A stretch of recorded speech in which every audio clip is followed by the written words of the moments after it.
Bonjour, j'espère que vous allez bien. Aujourd'hui, je vais vous lire le message du jour du jeudi 8 octobre 2020. Le prix de la perfection.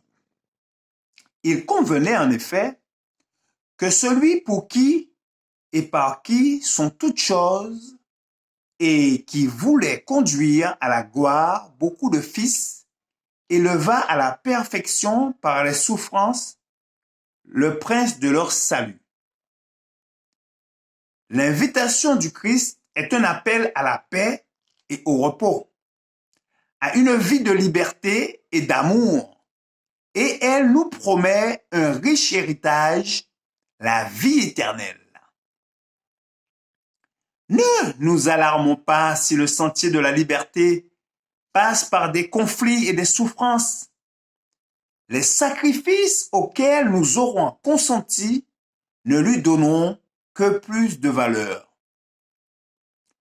Nous n'obtiendrons la paix qui surpasse toute connaissance qu'après avoir livré bien des batailles contre les puissances des ténèbres.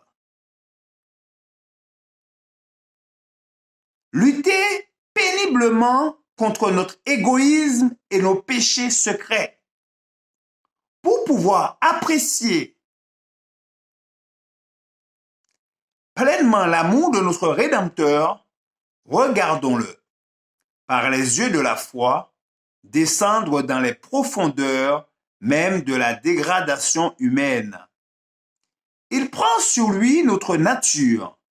Il endure des souffrances infinies qui lui permettent, grâce à sa divine puissance, de sauver des pécheurs, de les ennoblir au point de les rendre dignes de sa propre compagnie. Oh, pourquoi n'avons-nous pas un sentiment plus aigu du péché? Pourquoi si peu de repentance? C'est parce que nous ne nous approchons pas assez de la croix du Christ. La conscience s'endurcit par la séduction du péché. Considérez le capitaine de notre salut. Il a supporté l'ignominie afin de nous éviter une honte éternelle. Il a souffert sur la croix afin de pouvoir faire miséricorde à l'homme déchu. La justice de Dieu est sauvegardée et l'homme coupable est pardonné. Jésus meurt afin que le pécheur vive pour l'amour de pauvres pécheurs. Le Fils du Très-Haut supporte la honte et il couronne ses rachetés d'une gloire éternelle.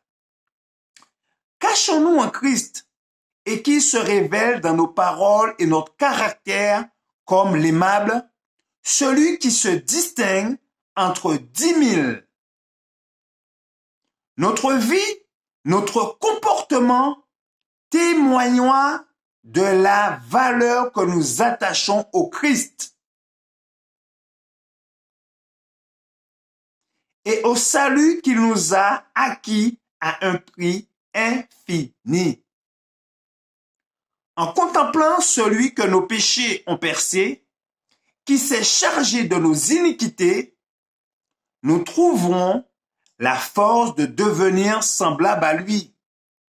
Volontairement, joyeusement, nous nous constituerons captifs de Jésus-Christ.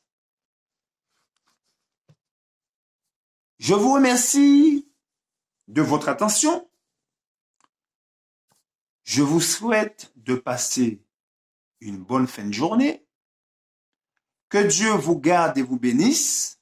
C'est là ma prière pour vous. Je vous souhaite la joie, la prospérité et le bonheur en Jésus-Christ. Je vous dis à bientôt.